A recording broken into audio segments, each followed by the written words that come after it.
Mesdames et messieurs, bonjour et bienvenue à S'ouvrir ces actualités. Nouvelle accusation dans l'Est de la RDC. Le porte-parole politique de l'AFC-M23, Laurence Kanyuka, affirme que les forces coalisées du régime de Kinshasa ont mené lundi 16 février des attaques contre des civils à Minembwe, Katoi et Mouloumé Mounene.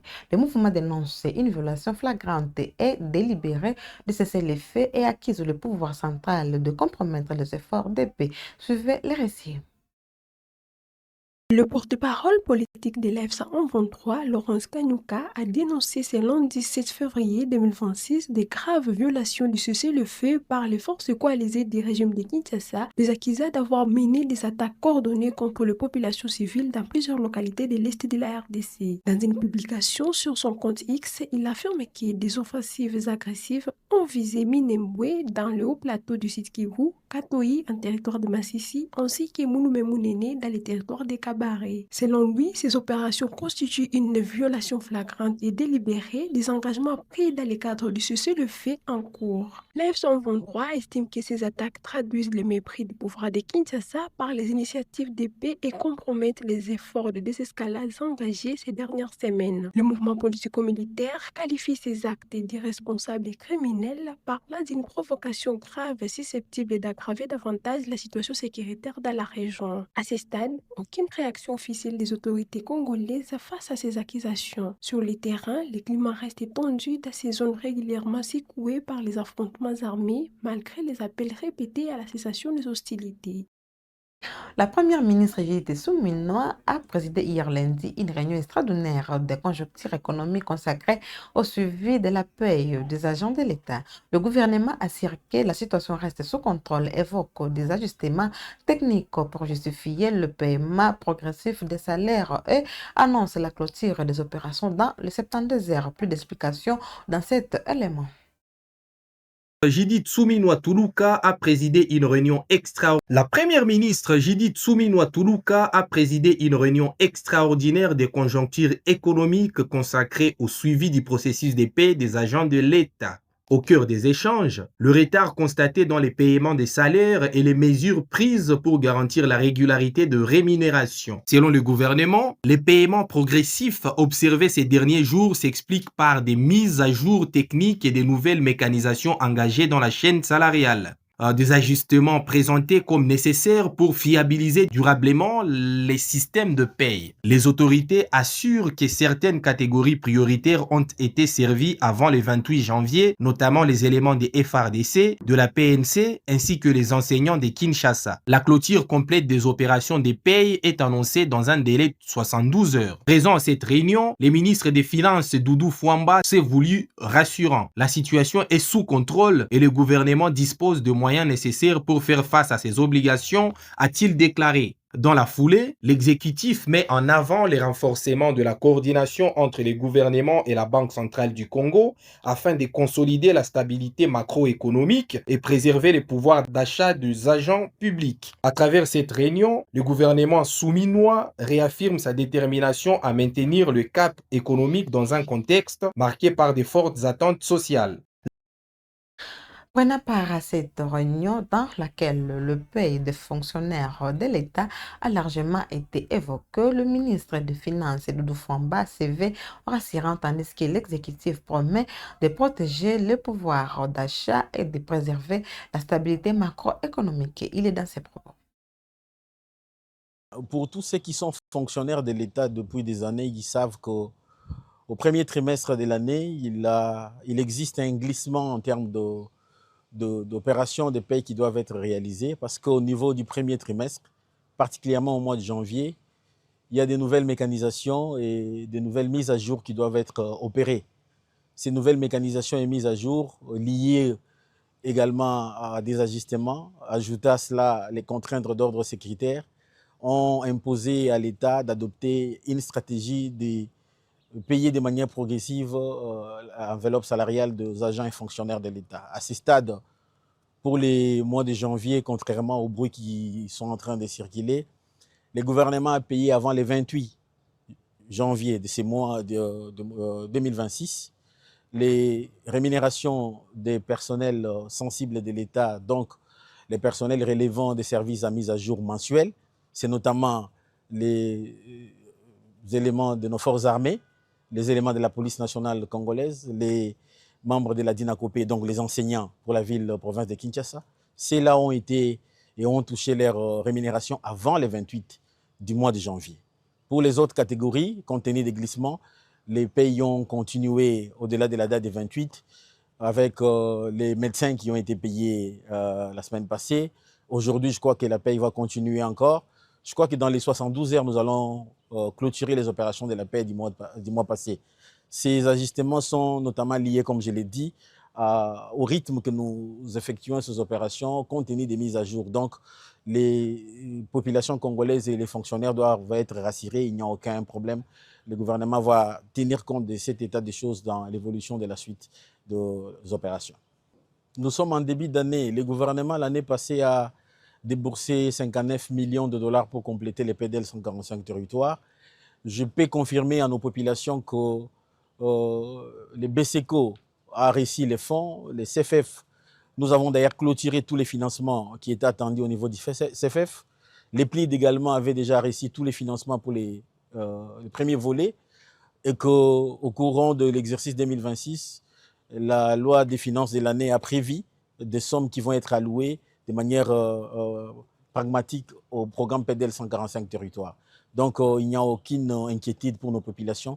Les PDL, c'est un programme prioritaire du chef de l'État. Il va se déployer sous la coordination de son Excellence, Madame la Première ministre, chef du gouvernement. Une meilleure coordination au niveau du gouvernement et de la Banque centrale du Congo. Une meilleure coordination également au niveau des services opérationnels du gouvernement, la DGDA, la division des mines pour accélérer l'exportation du cobalt et des meilleurs ajustements au niveau de la régulation budgétaire entre les finances et les ministères du budget. Les populations doivent se fier aux sources officielles et ne pas laisser la voie aux manipulateurs qui sont en train d'agiter dans ce contexte sécuritaire qui est le nôtre. La situation est sous contrôle et le gouvernement va continuer à assumer ses responsabilités. Le ministre du Commerce extérieur Julien Paluku suspend le directeur général de l'Office congolais de contrôle Étienne Chimanga Mutombo pour faute lourde de gestion.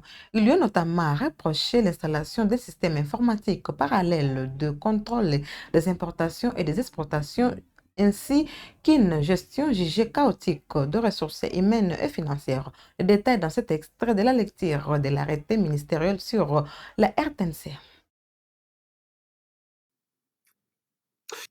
Arrêté ministériel numéro 041 portant suspension à titre conservatoire d'un directeur général d'un établissement public dénommé Office congolais de contrôle OCC en sigle, vu la lettre numéro 033-Cap ministère commerce extérieur du 28 janvier 2026 relative à l'ouverture de l'action disciplinaire pour faute de gestion lourde, insubordination et mise en péril des intérêts de l'Office et celle numéro 039-Cap ministère du Commerce extérieur du 28 janvier 2026 relative à la transmission du procès verbal d'ouverture d'action disciplinaire pour faute de gestion lourde, insubordination et mise en péril des intérêts de l'Office.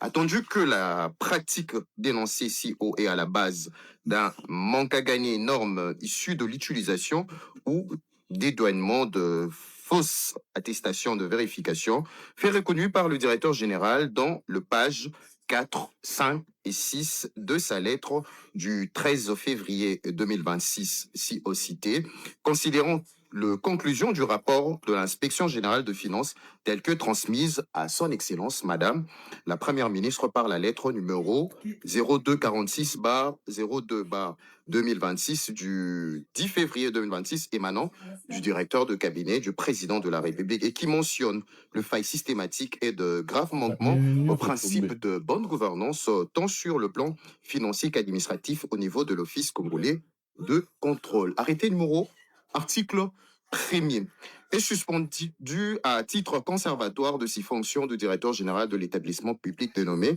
Office congolais de contrôle OCC en sigle, messieurs Chimanga Mutombo Etienne, article 2. Au cours de cette suspension, l'intérim du directeur général sera assuré par Madame Christelle Moi-Bilou, directeur général adjoint, conformément au décret numéro 13/056 du 13 décembre 2013 portant statut de mandataire public dans les établissements publics en 6 articles 4 et 10 et à celui numéro 09/44 du 3 décembre 2009 fixant le statut d'un établissement public à caractère scientifique et technique dénommé Office congolais de contrôle OCC en 6 articles 14 et 15 alinéa 3, article 3. La présente suspension donne lieu à des mesures administratives et extra-administratives à charge du prénommé et des agents au cadre de l'Office congolais de contrôle, comme plus dans la commission de faits pré-rappelés. Article 4, il a institué une commission de redressement de l'Office congolais de contrôle dont la composition et le mission spécifique seront fixées par un autre arrêté ministériel. Article 5, le secrétaire général au commerce extérieur et le directeur de cabinet du ministre du commerce extérieur sont chargés, chacun en ce qui le concerne, de l'exécution du présent arrêté ministériel qui entre en vigueur à la date de cette édition. Catastrophe environnement à la base de rejet des activités minières de l'entreprise Dongfang International Mining ne restera pas impunie.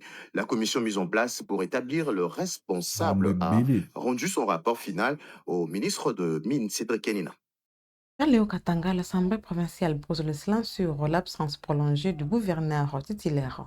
De retour à Lubumbashi, son président Michel Kaboué affirme que le bureau est prêt à répondre à toute convocation du parquet ou de la Cour de cassation pour présenter ses moyens de défense. Le détail dans ce reportage, la site de communication de l'Assemblée provinciale du Haut-Katanga. Après un séjour de travail passé en dehors du pays, qui s'inscrit dans le cadre de la diplomatie parlementaire, le président de l'Assemblée provinciale du Haut-Katanga, l'honorable Kaboué Mwamba Michel, a regagné la ville de Lubumbashi ce lundi 16 février 2026. Au pied de l'avion, le membre du bureau de la première institution politique en province, composé de la vice-présidente, l'honorable Komba Makaliliane, et du rapporteur, l'honorable Kitondo Mumba David, ainsi que le membre de son cabinet politique. Face aux questions d'actualité qui alimentent les débats dans la sphère politique en province, notamment la plainte des maîtres Justin Kielangoy, déposé contre tous les membres du bureau sur le silence de ces derniers face à l'absence prolongée du gouverneur de province, Jacques Yaboula Katoué, le speaker de l'organe délibérant du Haut-Katanga, a tenu à rassurer la population du caractère démocratique de cette démarche. Nous attendons l'invitation parce que qu'est-ce que nous allons dire? Voilà le pourquoi nous ne pouvons pas nous lancer dans le jeu de ping-pong ou bien chercher donc à placer des mots ou bien chercher à le critiquer. Il a fait son travail. C'est ça même la démocratie. Il a dénoncé, nous acceptons, si on nous invite, nous irons, nous allons aussi apporter notre moyen de défense par rapport à ça. C'est à la justice de faire son travail, c'est l'état des droits que nous avons cherché, l'état des droits va dire son droit.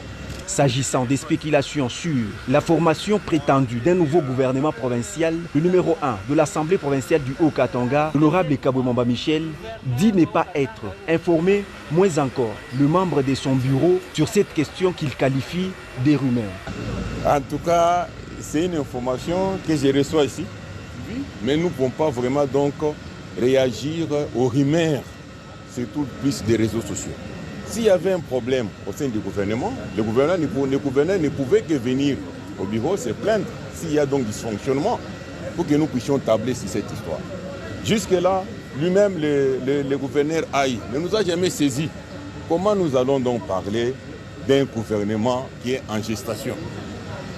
Comment il va donc chercher à nous rencontrer dehors du pays tant qu'il y avait déjà le bureau qui travaille tous les jours ici?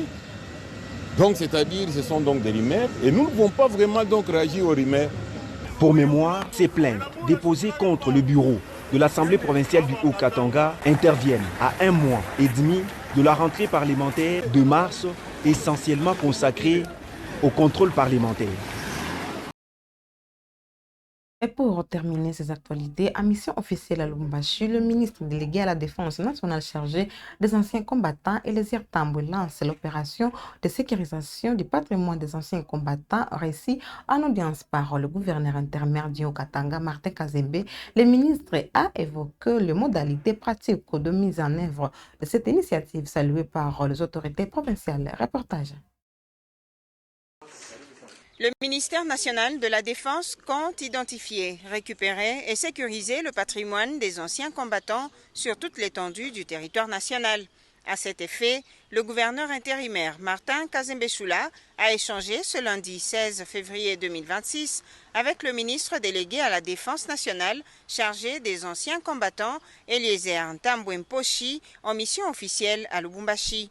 Ce membre du gouvernement central est venu exécuter une décision du Conseil des ministres portant sur l'identification, la récupération et la sécurisation du patrimoine des anciens combattants. La mission qui nous amène au Katanga, c'est en exécution de la décision du Conseil des ministres qui nous donne l'autorité d'identifier, de récupérer, de valoriser, sécuriser les biens des anciens combattants. Donc, notre séjour dans le Haut-Katanga sera concentré sur cette mission-là, d'identification, récupération, sécurisation et valorisation des biens des anciens combattants. L'opération commence quand? Dès cet après-midi, dans quelques minutes.